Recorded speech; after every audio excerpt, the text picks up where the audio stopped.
Con la célebre música de esta serie que rompió y quebró audímetros, ¿no?, en Estados Unidos. Esto es real, Santi, es decir, en Estados Unidos no cabe la menor duda de que hay colaboradores sensitivos, pero de verdad, se habló en los 70 de Olaf Johnson y otros un poco bizarros, ¿no?, en su aspecto, y que en cuanto se hacían célebres, en fin, se convertían un poco en vedettes, ¿no?, del espectáculo, pero que sí que el FBI en concreto tiene una serie de tentáculos para acudir a personas. ¿Cierto? Cierto, y de hecho en una cosa disiento con Juanje, y es que no digo que la policía vaya a recurrir abiertamente a videntes, pero sí, desde luego, cuando alguien, por la razón que fuera y viniendo de donde viene, siendo una persona que da una versión racional, puede aportar una prueba, sería poco profesional no comprobarla. Sí, lo único, mi exceso de celo, que sabes que soy un poco bruto, no lo puedo evitar, es por el hecho de haber tenido relación y contacto con familiares de personas desaparecidas que han sido estafados. Por eso sí hice hincapié en el tema de que no le pidieran un euro a nadie. Yo por eso, y yo soy el primero, que luego nos contará Carmen la historia de Gerard Croiset, otra serie de detectives psíquicos, conozco las historias y sí que creo en que la gente realmente puede tener ese don. Lo que no creo es que alguien que tenga ese don, que para mí sería tocado por la mano de Dios, lo utilice para sacar dinero de alguien que está sufriendo. Es siempre lo que decíamos, bueno, la famosa frase que hemos repetido aquí alguna vez de Germán de Argumosa, que decía oiga usted, yo creo en la evidencia pero no en los videntes, ¿no?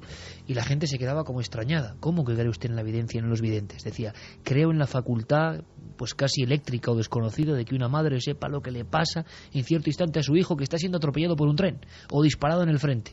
Creo lo que dos hermanos gemelos pueden sentir a distancia increíble.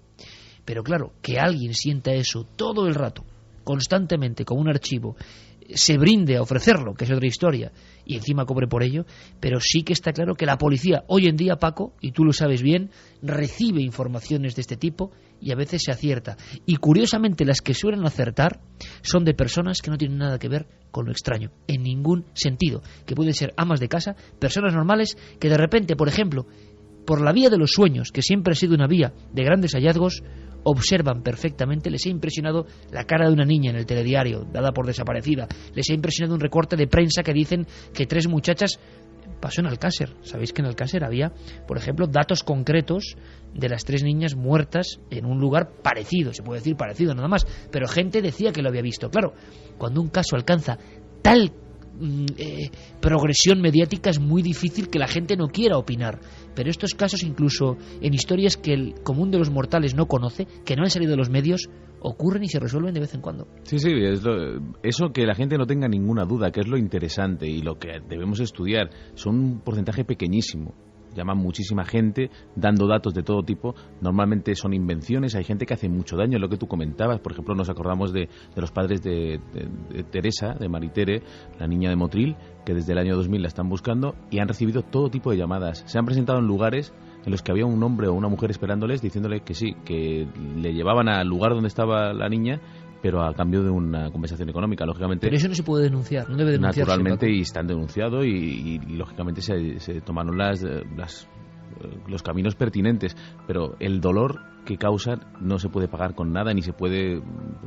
Vamos, la justicia no puede hacer nada, y lo que va es lo que tiene cada uno dentro y qué persona se mueve a hacer daño, como decía Juanje, a una persona que ya está destrozada y hundida, ¿no? Y todavía siguen buscando a su hija. Eso cuando piden misterio, dinero, luego hay gente que de verdad quiere ayudar y piensa que lo que está viendo es real. Bueno, sí, por ejemplo, en el caso de Madeleine que decías tú, mucha gente llamó diciendo que la había visto creyendo que la había visto. Claro, creyendo que la han visto. La policía muchas veces tiene que discriminar, pero cuando alguien te llama y da una serie de datos concretísimos, describe una zona muy, muy exacta, lógicamente hay que ir a comprobarlo, y ya te digo, el caso este de Valladolid que hemos contado es un caso real, es un caso que no ha trascendido, pero que a mí me han transmitido investigadores de línea, vamos, de estar en la calle averiguándolo. A nosotros en las últimas semanas sí que era a través de los distintos medios, tanto de Milenio 3 como de Cuarto Milenio, nos han llegado bastantes mails de personas que aseguran haber visto, tanto en sus sueños como en sus supuestas visiones,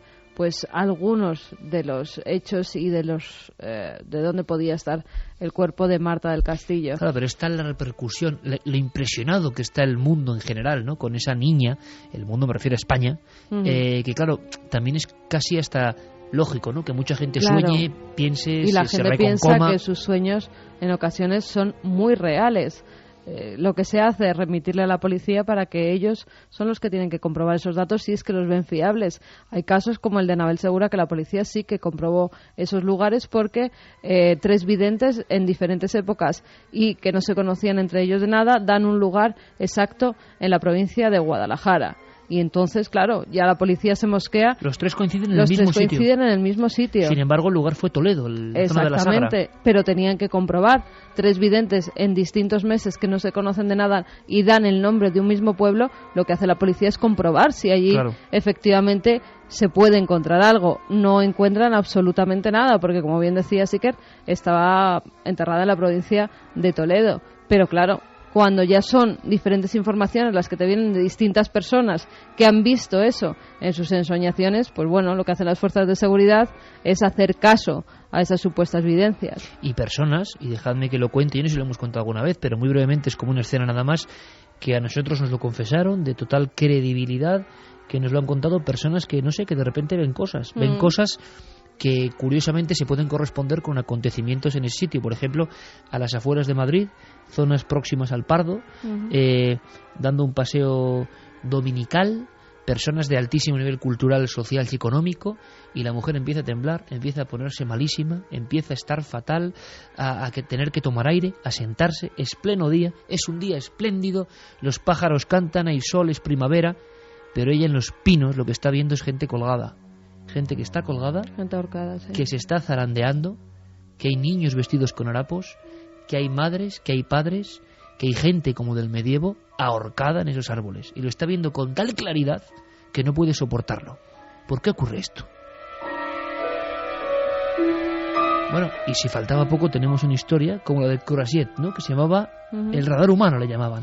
Gerard Croiset, eso es. Sí que vamos a ver un poco de su biografía, porque desde niño no lo pasó muy bien y tal vez hay veces que el no pasarlo bien en su infancia hace que se generen ciertos clics en el cerebro y que se abra la mente a un sentido que al parecer tenemos todos, pero no todos lo tenemos tan desarrollados como en el caso de Croiset. Nace el 10 de marzo de 1909 en Laren, en Holanda, y la mayor parte de su familia trabajaba en el teatro, por lo que el niño pues permanecía mucho tiempo solo.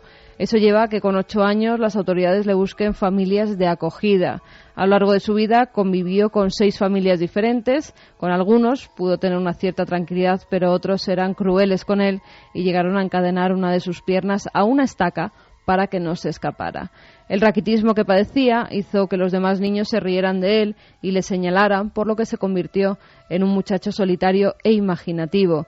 Siempre hablaba de seres a los que no veía y lugares en los que nunca había estado. Poco a poco se fue dando cuenta de que no todo estaba en la imaginación, sino que era capaz de ver y sentir cosas que no eran normales. Siendo ya adulto, sus penurias no acaban. Durante la Segunda Guerra Mundial es arrestado, trasladado a Alemania y recluido en un campo de prisioneros hasta 1943, cuando, sin recibir ninguna explicación, pues es liberado. Empiezan entonces una serie de conferencias emitidas por el doctor Tinhaeff, que realiza investigaciones psíquicas. Cambiarían para siempre la vida de Croiset, porque este, tras escuchar sus explicaciones, se dirige al especialista y le cuenta las dotes que posee. Tinhaeff decide ponerle a prueba y le lleva a la Universidad holandesa de Utrecht, donde realizaron todo tipo de experimentos. Croiset dejó perplejos a todos los médicos con sus aciertos y también con sus predicciones, tanto de acontecimientos pasados como futuros. Desde entonces utilizaría esos dones para ayudar a todo aquel que se lo pidiera sin cobrar nunca nada. Es más, no, cuando la policía necesitaba su ayuda y se tenía que trasladar a otra ciudad o incluso a otro país, se negaba siempre a que le pagaran el pasaje de avión, de barco, de tren, lo que fuera. Lo ponía él de su bolsillo. Croiset sobre todo acertaba cuando se trataba de personas ahogadas. Rememora una situación que él vive de niño. Él tiene 8 años, se cae a un río y se está ahogando cuando un hombre le coge por la camisa y le logra salvar en el último momento. Por eso Croisset tenía cierta sensibilidad con las personas que se estaban ahogando o con las personas que habían sido asesinadas en el agua. Croisset interviene, por ejemplo, en casos como el de 1961, en el que la policía le llama para ver si puede saber algo de una niña de 4 años que había desaparecido en Nueva York. Él pide que le envíen una fotografía de la pequeña y un plano de la ciudad. Enseguida asegura que la niña estaba muerta y describe el lugar donde se encuentra su cuerpo. También realiza un retrato robot del criminal. Ese retrato robot es difundido por la policía y a los pocos días, debido a la precisión de datos que da el vidente, tanto el asesino como la víctima son hallados. También, un año después, el 23 de julio de 1962, es avisado por el alcalde de la localidad de Raalte sobre la desaparición de una niña de 18 meses llamada Marie-G. Affering. Son centenares de policías, bomberos y también vecinos del lugar los que hacen batidas para ver si encuentran a esa niña. Croisset enseguida dice que la niña está viva, que está dormida cerca de una zanja y da el lugar exacto porque a las pocas horas efectivamente encuentran a la niña en esa zanja boca abajo, metida en el lodo pero con vida. 1963 desaparece un joven de La Haya y Croisset de nuevo es consultado. Dice que ha muerto ahogado, que el cuerpo se encuentra cerca de un puente y que sería hallado el martes siguiente, cosa que efectivamente sucede. En otra ocasión le llega un paquete y al abrir el envoltorio que le había sido enviado por el padre de la víctima, ve que hay un vestido lleno de sangre seca. Lo palpa y recibe una visión inmediata. Señala el lugar en el mapa que le había sido adjuntado con el paquete y escribe: esta muchacha fue golpeada y asesinada en el preciso lugar en el que dibujo una X. La policía va al lugar, excavan allí y efectivamente el cuerpo de la joven se encuentra en el exacto lugar donde él había dicho. Santi, Paco, para cerrar, ¿tenemos algún Croisset español, creéis? Se ha hablado mucho del propio Padre Pilón haciendo radiestesia, hablando de mapas. Él publicó un libro sobre radiestesia y de búsqueda de desaparecidos con radiestesia, pero nadie tan célebre, porque Croisset lo que está claro es que, aunque no quisiera ser célebre, aparece en todas las enciclopedias de parapsicología del mundo. Sí, la verdad es que un caso como ese realmente no hay constancia de que lo haya. Y la verdad es que es una lástima. Fíjate que cambian los tiempos. Me preguntabas antes por Alison Dubois y cambian los modos. Estaba pensando en Croisset que nunca dejó que le pagasen nada. Alison Dubois, cuya eficacia o cuya colaboración sí que está reconocida por los Rangers de Texas o por algunos departamentos de policía de Arizona, con los que efectivamente confirman que sí, que esta señora colabora. Ha ido, yo creo que un paso más adelante de lo que ha ido absolutamente ninguno de los detectives psíquicos, y es que próximamente en la televisión norteamericana se va a estrenar un programa en el que ella no en la serie de televisión, sino ella misma, dice que va a resolver casos reales de lo que se llaman casos fríos, es decir, casos sin resolver de muchos años. Ella se compromete a estudiar los casos, estudiar las evidencias y solucionarlos en su programa de televisión.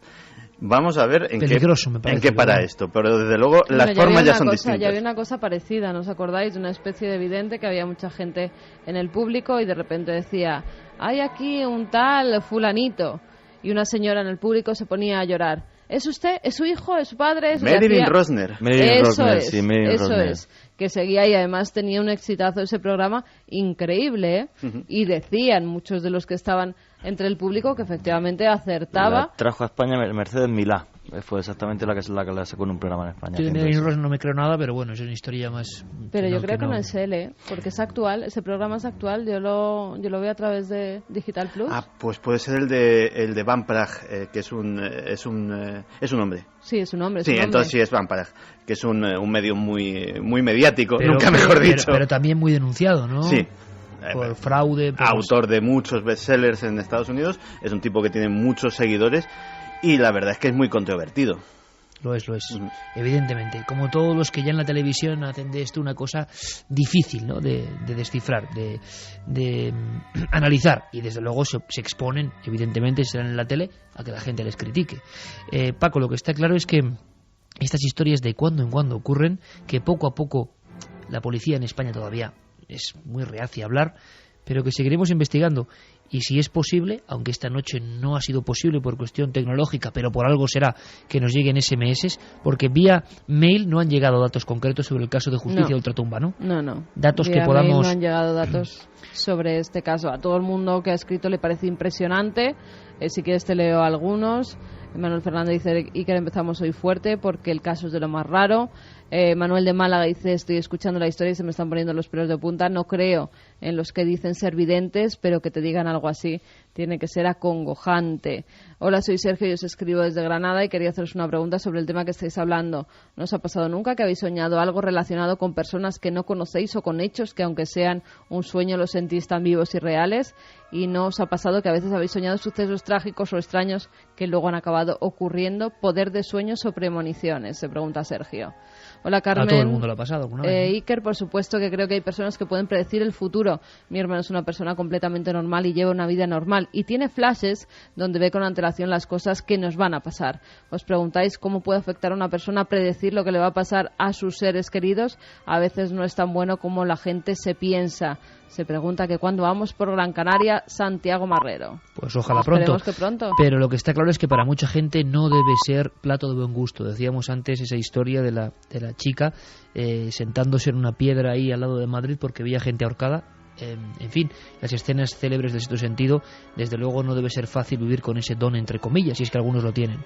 Seguiremos atentos a esos flashes y a ver cómo acaba esta historia, que sin duda es de las más espectaculares, y la ha reabierto nuestro compañero Paco Pérez Caballero. Paco, como siempre, un placer. Muchísimas gracias, Iker. Por cerrar un poco el caso, yo creo que es muy difícil pensar que alguien pueda tener ese tipo de don constantemente, a todas horas, se pueda pasar una consulta, que alguien de repente pueda ver algo o que tenga facilidad para sentir ciertas cosas. Pues parece que la realidad nos dice que sí, y los investigadores policiales también lo saben. Pero claro, confiar en una persona que te esté asesorando constantemente es difícil, porque encontrar una persona que siempre vaya a un lugar de un crimen y te vaya a dar algún detalle es imposible. Es, prácticamente imposible. Ahora, en esos casos, la gran pregunta es: ¿qué ha ocurrido? La angustia, la muerte, el desgajo de la vida, ¿algo puede conectar con otra persona? Desde luego, y se abren un sinfín de preguntas. A veces la propia víctima, ¿no? Lo vimos en ese pozo estrecho del que hicimos el reportaje. Sí, señor. La víctima que acaba derrotando al asesino, eso apareciéndose no solo en sus sueños, sino en una carretera y sacándolo de la carretera. Pasan cosas, el suceso está a la orden del día, y desde luego hay muchos casos en los que hay cosas inexplicables. Por cierto, que nuestros compañeros de Murcia nos hablaban de otro caso muy parecido, donde una persona de Murcia aseguraba haber matado en Jumilla a 3 marroquíes, haberlos enterrado. Era el calco del asesino arrepentido, atormentado, que tú narraste. Incluso en la prensa se hablaba de que esto parecía para Cuarto Milenio, o que alguien había tomado el reportaje para hacer algo. Se ha descubierto que es todo un fraude, una invención. Es falso, es una invención para que no le expulsen del país. Increíble. Como siempre, Paco, buscando esos secretos, como esta noche, donde se hilan misterio y criminología. Como siempre, compañero, mil gracias. Un abrazo, Iker. Vamos ahora mismo a una tierra que conoces bien, Juanje, que te la has pateado con la nieve, el Moncayo. La verdad que sí, que tuve una experiencia fabulosa allí caminando por una montaña que hay que decir que es muy peligrosa, y que la gente siga la recomendación que me hicieron a mí el club de montañeros, un club de montañeros de la Cuando zona. dejes de ver el suelo... Cuando no veas el suelo y solamente veas nieve, no sigas caminando. Bueno, pues ahora el problema no es la nieve, que ya parece que llega el buen tiempo, sino el comportamiento de algunos animales. Lo hemos comentado en los últimos 3 o 4 años, así como a retazos, pero empieza ya a ser un poco alarmante. ¿Qué está ocurriendo? Vamos a conectar con esa tierra, diferentes comarcas afectadas, y hay que ponerse en situación. ¿Qué está pasando? Nos introduce en esta increíble historia Carlos Cala.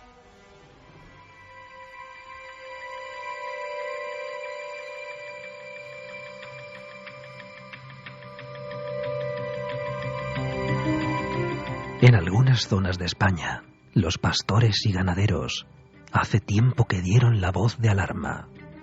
Algunos animales están variando su comportamiento, se están volviendo agresivos y están desafiando incluso al hombre.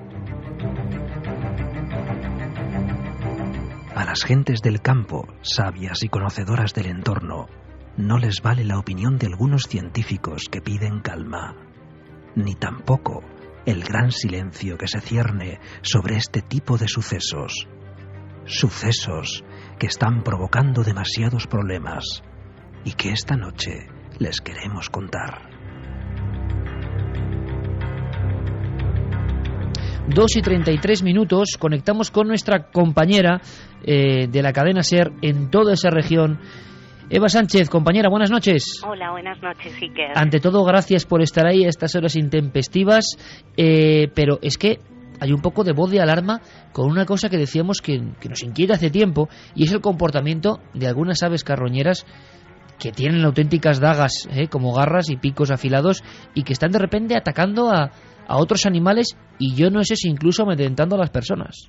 Pues así es, estamos hablando de los buitres, unos animales pues que tradicionalmente han sido buitres, han sido animales pues que son carroñeros, que son animales necrófagos, que siempre han comido carne muerta ya, pero que sin embargo en los últimos años se están dando cada vez más casos de ganaderos, de pastores que denuncian ataques de los buitres hacia el ganado vivo, hacia sus propias reses. Pueden ser igual ovejas, nos llegan casos de ovejas, de vacas, incluso de caballos que han sido atacados en esta zona del Moncayo, siempre en la zona soriana del monte, donde está la parte de Aragón. En el Parque Natural hasta el momento no se ha registrado ninguno de estos ataques, pero no es así en los pueblos como Cueva de Ágreda, como Beratón, Borovia, en Muro, en San Felices, donde los pastores ya empiezan a dar la voz de alarma. El buitre está cambiando y además el buitre está cada vez más agresivo. Pues Eva, gracias a tus contactos además y a tu gestión hemos podido hablar con uno de esos afectados, Salvador Rubio. Luego escucharemos a Félix Herrero, que es agente forestal de toda esa zona, y le agradecemos un montón que esté con nosotros. Pero antes, por favor, para que la audiencia se dé un poco cuenta hasta qué punto está llegando esa alarma, y que hay que ponerse en situación, ¿no? Y las teorías diversas, ¿no?, de por qué está ocurriendo esto. Salvador Rubio es una de esas personas que nos cuenta lo que está ocurriendo ahora mismo con estos buitres, que incluso los ataques pueden llegar casi a agrupar a varias decenas de ejemplares. Escuchamos. Pues a mí cuando me llamaron, porque estaba en la casa rural, me llamaron por 2 veces que subiría corriendo, porque claro, aquí vinieron más de 100 buitres, pero aquí en la orilla del pueblo, en un corral. Y se echaron abajo y cogieron una oveja, la mataron, y como llamaron con urgencia que subiríamos, pues claro, subió y no había medios para poder echarlos de encima del ganado. Entonces tuve que correr a casa, coger la escopeta, soltar un tiro al aire, tirar un tiro al aire, y entonces salieron volando y así pudimos desalojarlos de la zona. Pero es que hay más, la inquietud ha llegado a propagarse, como decía bien Eva Sánchez, por diferentes poblaciones, y claro, la gran pregunta que lanzan, si están atacando, ahora vamos a escuchar, animales vivos, a terneros, por ejemplo, recién nacidos, y a quitárselos de su madre. La fuerza que tienen estos animales es considerable, nunca se han comportado de esta manera. Bueno, pues ¿qué pasa, no? Con personas, con niños. Imagino que es la pregunta que mucha gente, quizá que no conocemos bien el entorno o la fauna, nos hacemos. Salvador nos contaba esto. Se tiran todos juntos, se tiran, y por encima los tejados parados, en fin, y por las paredes del corral, por todo, estaban todos parados, por lo menos un 100. Por otro pueblo, por Beratón, el otro pueblo siguiente, hay un pastor que es de Cortes, que tiene 2.000 ovejas por arriba por el Moncayo, y el año pasado contaron que si le habían matado una burra que lleva el ganado, algún perro viejo que llevaba ya, que no, eso también. Sí, a las personas, pues no le puedo decir. Aquí se ha comentado que una señora de Zaragoza, pues le gusta andar, y subió arriba y se ve que se sentó y se quedó dormida, y dice que estaba rodeada allí de buitres. Eva, pues así está el patio, llegando a un nivel que imagino que asusta. Yo no sé si hay que dar la voz de calma en vez de la voz de alarma, pero desde luego el comportamiento de este animal, yo no sé si muy abundante o no en la zona, ha variado por completo, ¿no?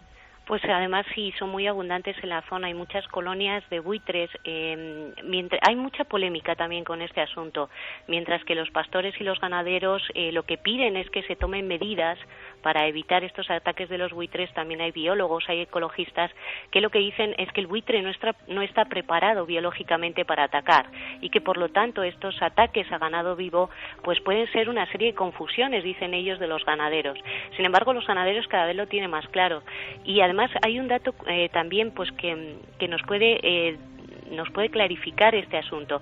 Y es que el año pasado fue la propia Guardia Civil en una zona de aquí del Moncayo, concretamente en Beratón, la que denuncia un ataque de buitres. Además es testigo de este ataque de buitres, saca fotos y las distribuye a través de los medios de comunicación. La propia Guardia Civil. Así es. Hay una nota de prensa incluso en la que, se ve los buitres encima de la oveja y cómo la Guardia Civil logra salvar al cordero. Esta oveja estaba pariendo. Por lo tanto, son documentos que ya no solamente nos tenemos que fiar de lo que diga el ganadero, sino que además, en este caso, existe un parte de la propia Guardia Civil. Tenemos también a Félix Herrero, ¿verdad, Eva? Eso es, sí. Félix es el agente forestal, agente de protección de la naturaleza del Parque Natural del Moncayo. Yo sé que él difiere un poco con la opinión de los ganaderos, pero él es una de las personas que mejor conoce los buitres del Moncayo y nos puede decir qué es lo que pasa. Pues perfecto, es lo que falta, ¿no?, en este cóctel, que cuando se cuenta, lo repito, a veces sin el conocimiento adecuado, nos alarma, ¿no? Y se está hablando y repasaremos algunos casos. Félix, buenas noches. Hola, buenas noches. Gracias por estar con nosotros. La sensación, por lo menos lo que se está contando, que se han vuelto agresivos los buitres, que son animales muy poderosos, que pueden hacer realmente daño, que hay alarma. ¿Hasta qué punto estás de acuerdo? Y tú, que imagino que estás acostumbradísimo a ver este comportamiento, ¿qué puedes revelarnos, Félix? Bueno, vamos a ver, si queréis, si nos ponemos un poco en situación para la gente que desconozca un poco el tema. Vamos a ver, todo este tema viene a raíz del mal de las vacas locas. Ajá. Muy conocido por todos, y ante la preocupación por la sanidad europea, de la Comunidad Económica Europea, pues se promulgan diversos decretos y directrices que instan a los Estados miembros a que, por un lado, se adapten o mantengan las poblaciones de aves a lo que está pasando, y por otro exige la retirada del resto de animales bovinos y caprinos del medio natural. Que imagino que es, Félix, donde comían los buitres habitualmente, ¿no? Exactamente. Entonces, claro, esto lógicamente incide de una manera decisiva en las poblaciones de aves necrófagas, ¿no? Al desaparecer los numerosos comederos incontrolados que existían en el territorio, pues entonces, claro, un animal que lo tienes acostumbrado a comer, pues entonces, pues claro, al quitarle la comida, pues varían cierto modo el comportamiento. Pero vamos a ver, ante esto, pues claro, las administraciones pasan a adoptar medidas para intentar paliar estas situaciones, y en Aragón se promulga el decreto 207/2005, en el que se regula el uso de instalaciones de comederos para aves necrófagas, y se crea la red de comederos de Aragón, aunque ya funcionaban algunos de ellos. O sea, Félix, quiere decir que, para que todo el mundo lo entienda más o menos, que se obliga ahora a no dejar los restos, como ocurría antes, de las vacas o del ganado, donde se alimentaban los buitres, y que tiene que haber unos dispositivos concretos para estos buitres para que coman ellos, pero que no hacen mucho caso, quizá. Efectivamente, vamos a ver, el tema es el siguiente. Cuando no hay comida, pues entonces los animales, ¿qué es lo que pasa? Pues claro, siempre, pues todos estos temas van asociados siempre a animales con problemas, porque los buitres son animales necrófagos, como todos sabemos. Uh-huh. No están adaptados, como me han dicho en la presentación, para la caza, no son cazadores absolutamente para nada, Entonces, estos animales, ¿qué pasa? Que entonces, al ver un animal moribundo o que tiene problemas, pues entonces, si antes esperaba un poco más aparecer por allí, pues ahora lo que hace es aparecer antes. Y claro, la sensación de alarma de la gente y de los ganaderos y por ahí pues se produce en mayor medida. Pero vamos, en principio, nosotros tenemos un protocolo de actuación del Gobierno de Aragón, en el cual, cuando se produce una denuncia de este caso, pues nos acercamos allí, los agentes para la protección de la naturaleza, recogemos enseguida los restos de los cadáveres que hay allí y los llevamos al Centro de Recuperación de la Franca, que está en Zaragoza, y entonces tenemos constancia de que todos, o la mayor parte, bueno, todos, por no decir casi todos o todos, y hacen hasta miles de necrosias, ninguno ha salido de que el animal haya sido atacado estando vivo y estando sano. ¿Y por qué se está comentando entonces, Félix, crees todo esto? Porque incluso se habla de terneros, o sea, vacas que están pariendo y que le han arrebatado poco menos que al ternero, ataques a perros. ¿Crees que también quizá hay un factor de leyenda o de miedo común o de algo completamente nuevo que antes no ocurría o qué? Sí, hombre, yo creo que es un poco más rumorología popular que realidad desde mi punto de vista. Vamos a ver, como bien han dicho en la presentación, en la parte nuestra de Aragón, realmente nosotros estos problemas, la verdad es que hemos tenido algunos, pero cada vez últimamente nos han llegado a dar. Incluso los pastores de allá arriba que suben a Moncayo por ahí, pues no ha habido grandes problemas. Y si ha habido algún problema ha sido siempre asociado con un animal enfermo o un animal que no podía trasladarse por sí mismo o de alguna clase de este tipo. Félix, y que el buitre les atacaba, digamos, antes de tiempo, que antes esperaba que ese animal muriese y que ahora, digamos, que en algún caso atacaba antes de esa muerte, ¿no? Yo esto, si no tengo constancia, con los datos que te he dado del Centro de Recuperación de la Franca, las necropsias llegan a decir que los animales no son atacados vivos, sino que son atacados muertos o cuando están ya moribundos. Oye, Félix, y una cosa que me interesa, sabiendo que eres un conocedor de esa zona, ante todo hay que decirlo, maravilloso y además zona preciosa y de la que dentro de poco hablaremos con imágenes, ¿no?, en nuestro programa televisivo, y que es espectacular. Pero si un buitre atacase a un animal vivo o incluso a una persona, yo no digo que haya ocurrido, ni mucho menos, sino que es un animal que puede ser peligroso en vamos a llamarlo así, posición de ataque, porque es que la gente y la mayoría que vive ya en las ciudades, una gran cantidad, no sabe casi lo que es un buitre. Un buitre es un animal bueno, hay que tenerle mucho respeto, si se pone agresivo con uno o no. Hombre, un buitre, vosotros os das cuenta que tiene un metro de largo, puede llegar a tener una envergadura de 2,5 metros a 3 metros, o sea que es un animal de una entidad y es grande.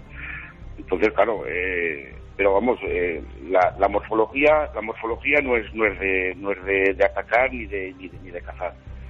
Lógicamente, si un buitre se te enfrenta, pues claro, tiene unas garras fuertes, un pico poderoso. Digamos, no es el comportamiento normal y lógico de atacar. Félix, pues te agradecemos un montón que hayas estado con nosotros, que nos hayas dado estos apuntes, que des también un poco la cuestión del profesional que sabe de lo que habla y que no cunda la alarma ante todo, porque desde luego es que recibimos muchos mensajes de gente de la zona que nos habla de esto y con bastante miedo. Félix Herrero, amigo, agente forestal de ese parque natural maravilloso. Un abrazo muy fuerte. Venga, gracias. Eva, dime, Iker. sigues por ahí. Sí. De todas formas, a nivel sociológico, a nivel de lo que es la gente, que es el área que tú controlas perfectamente en toda esa región, ¿qué piensa la gente? ¿Van a tomar algún tipo de medida?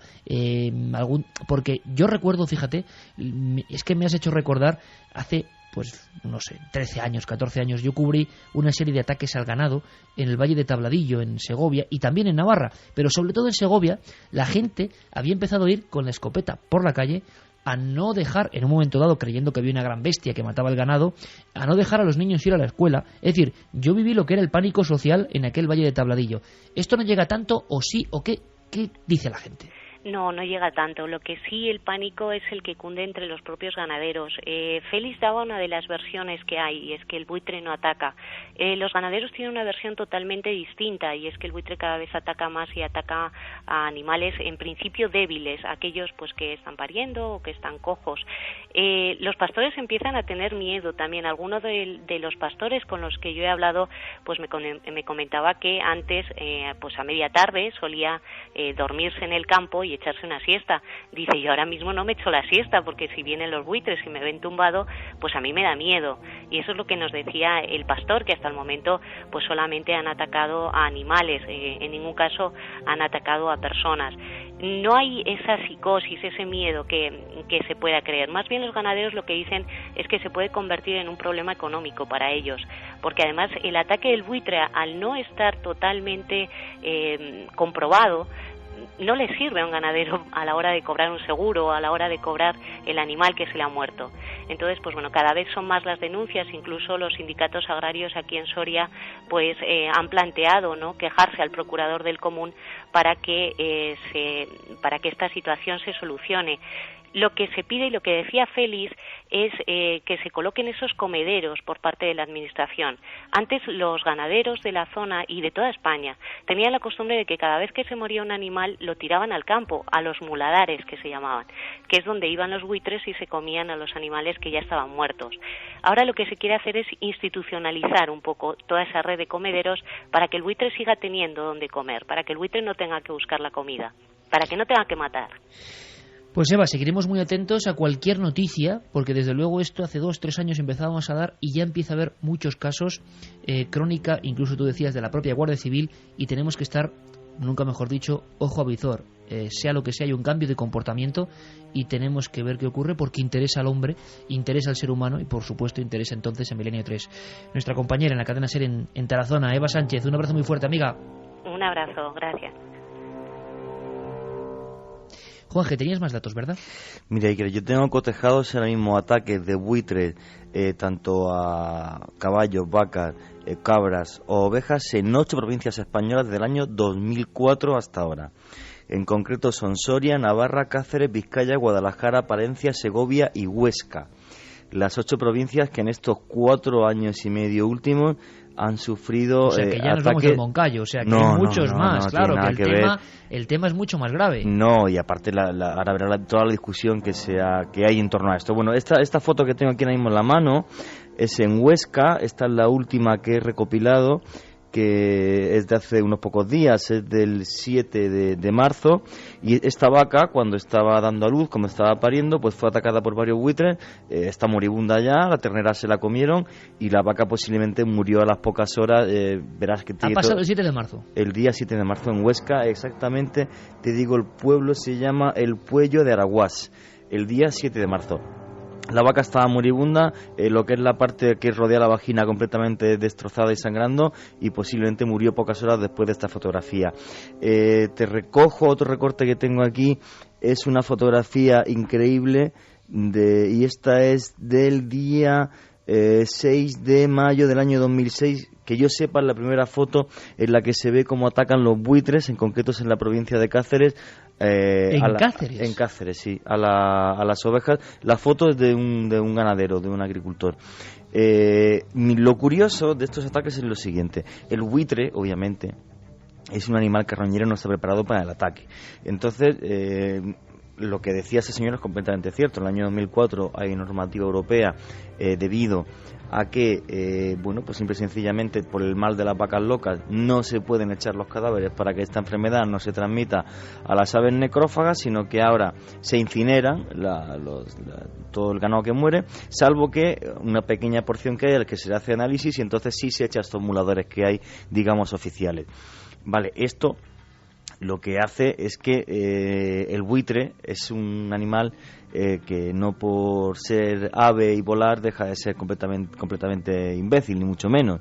El ataque de un buitre no vale para nada, porque ten en cuenta que aunque sea un bicho de 1 metro de alto, más de 1 metro de alto, y que tenga una envergadura de ala de 2,5 metros, no está preparado para el ataque, porque las garras que tiene son bastante planas y no tiene una gran capacidad de morder. Un buitre, pero si se juntan 50... Como decía antes, es que esta foto, Salvador Rubio, 100 buitres en los tejados. Esta foto, lo que se ve perfecto, es una fila de 4 o 5 buitres atacando uno detrás de otro, o sea, como si cada uno fuera dando un picotazo y saliendo huyendo de la oveja, o sea, realmente... Un ataque en común. Claro, lo que hacen es que se juntan en bandada, como antes que carroñaban en bandada, y empiezan a atacar. ¿Cuándo es lo que atacan? Y las 8 provincias españolas coinciden lo mismo, donde no habían atacado nunca, que es en el momento de parir. Se ve que huelen la sangre, igual que olían la sangre de sus antiguas víctimas, van y aunque esté la vaca viva o esté la oveja viva, aprovechan ese momento para... Antes se comían la placenta, los restos que dejaban en las vacas o las yeguas, ahora directamente atacan al olor de la sangre. De toda esta polémica, la cosa que más curiosa me ha parecido son unas declaraciones de un señor, de un pastor en Navarra, diciendo que muchísimo antes del año 2004 él ya había visto en el campo cómo los buitres atacaban en manada, cómo mataban ovejas y cómo mataban vacas a la hora de dar a luz. Lo que dice que de repente ahora, como hay muchos menos ganaderos y tienen controlado más al ganado que antiguamente, que lo dejaban en el campo y iban a ver una vez a la semana, lo están viendo mucho más, pero que los buitres ya atacaban de esa forma hace muchísimos años. Y esa noticia, Juanje, del 2004 es la que dimos aquí, en Milenio 3, como algo muy extraño y nadie creyó a ese ganadero. De esos barros quizá vienen estos lodos. Pero es que además hay una historia, que es que el problema ni se circunscribe a España, ni se circunscribe a los buitres. Hace poco, en la página web de National Geographic, leí un reportaje increíble sobre los coyotes estadounidenses. Los coyotes son animales muy parecidos a los buitres de aquí, es decir, son animales inofensivos, carroñeros, frecuentadores de vertederos, se alimentan de los cubos de basura de los pueblos, pero y además están extendidos de costa a costa de los Estados Unidos. El problema es que se está detectando que se están volviendo agresivos, organizados, es decir, se empiezan a ver bandadas de coyotes semejantes a las manadas de lobos y que actúan acosando a las presas de manera semejante a las manadas de lobos, cosa que no habían hecho los coyotes hasta ahora. Y sobre todo le han perdido completamente el miedo al hombre, se adentran en los pueblos, matan a los animales domésticos, no a los animales de granja, sino perros, gatos, se meten en los jardines de las casas a matar al perro de la familia.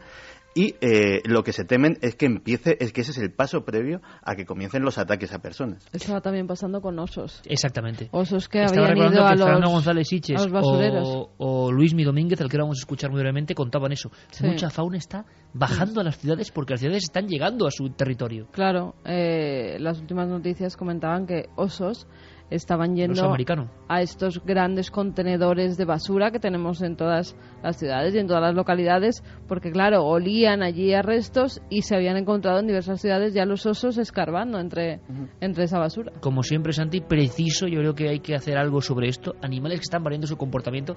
Y atención a lo que os voy a contar ahora, por favor. Ha pasado en Lejona, Vizcaya. Antes, para cerrar el asunto buitres, y en la tercera hora va a ser maravilloso, vamos a viajar a la Alhambra, pero de una forma distinta. La Alhambra misteriosa, mágica, legendaria y paranormal. Vamos a saber algo más de robots y, en fin, vamos a pasarlo genial. Pero con lo que os voy a contar de una araña que ha aparecido en Vizcaya, seguro que no lo vamos a pasar genial. Antes, Luismi Domínguez, nuestro querido amigo, el naturalista, cierra lo que es el comportamiento de este buitre agresivo. Claro, es que Juanje ha dado datos concretos, es que es en toda España. No es solo el Moncayo o Navarra, como yo creía hasta ahora. Es en toda España. Luismi, su opinión. Esta es una cuestión que tiene que ver con la política más que con otra cosa, y me explico, con la política comunitaria sobre todo, ¿no? A partir del problema de las vacas locas, la Unión Europea dictamina una serie de normas, de normativas, que hace imposible que los buitres tengan alimento y otras aves carroñeras de manera natural. Antiguamente los muladares en los pueblos, la gente del campo cuando moría el ganado pues lo echaba a unas zonas determinadas que se llamaban así, se llamaban muladares, ¿no? Es verdad que se empezaron a dar en Navarra y en Huesca diferentes ataques, especialmente a vacas que estaban pariendo, hasta el punto de matar al recental y llegar incluso a matar a la madre, y es algo que se ha comprobado científicamente. Pero tiene que ver con la hambruna que están pasando estas aves y con la falta de sensibilidad y de criterio político, y esta es un poco la cuestión. El mundillo conservacionista, la Sociedad Española de Ornitología, incluso entidades internacionales como BirdLife, piden que desde la Unión Europea se habiliten ciertas zonas para que las carroñeras puedan tener alimento y no tener así que depredar como lo hace un águila real o otras rapaces ciertamente cazadoras.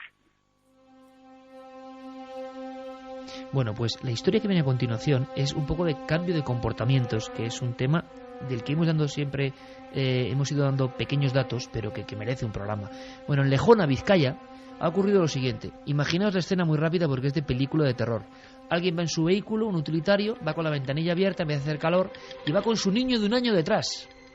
Y de repente ve una araña como una mano, más grande que una mano, de color anaranjado, como atigrada. No es la típica tarántula, que ya da bastante cosa. Yo la tuve en la mano haciendo un programa y ya se me ha quitado un poco miedo a las arañas. Pero esta da más miedo, porque es una de esas arañas como más finas, muy grandes, sí, como articulada, poderosa, con los quelíceros, o sea, la típica araña de la aracnofobia, un poco más grande. Y ve que va avanzando por el aire y que se le cuela por la ventana y que le va hacia la cara. La quita, se baja del coche, imagino que coge al niño, es que lleva al niño detrás y le hace una fotografía. Pero es que 5 vecinos más de la zona de Lejona, en Vizcaya, han denunciado que esas arañas están pasando, digamos, por esa zona. ¿Qué ha ocurrido? ¿De dónde vienen? ¿Algún desgraciado, porque hay que decirlo así, que ha dejado una especie no autóctona y esta se ha adaptado perfectamente?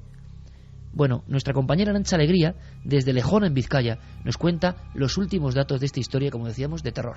El Servicio de Fauna de la Diputación de Vizcaya es quien se está encargando de determinar si el ejemplar del tamaño casi de un puño y de color anaranjado que José Enrique encontró en su coche es autóctono o ha podido llegar hasta aquí camuflado en algún vehículo.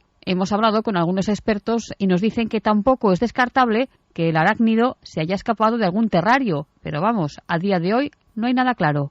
Por ello, el Servicio de Fauna de la Diputación ha enviado varias fotos a un grupo de expertos de Alicante para recabar toda la información posible. La única evidencia que les han podido enviar a los colegas levantinos es una fotografía que tomó uno de los vecinos de una zona residencial del municipio de Leioa. Por lo pronto, y hasta que se sepa del tipo de araña que hablamos, algunos vecinos de la urbanización Ascarcha han tomado ya las primeras medidas. Han contratado a una empresa de plagas que ha fumigado varios garajes.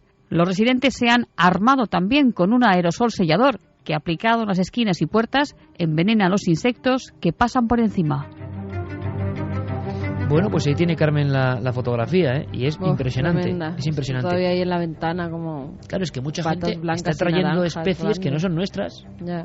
y que acaban con todo. Y Que claro, luego cuando se impresionan. hacen algunas grandes, como los cocodrilos, que compran pequeñitos y tal, luego crecen. Y Impresionante la nos historia, vamos contando de por ahí. araña. Bueno, volvemos con muchas más historias, lo decía. La Alhambra, robots, secuestros, sí, el síndrome de Estocolmo. ¿Habéis oído hablar alguna vez de él, verdad? Bueno, todo eso y más aquí. Ahora las noticias.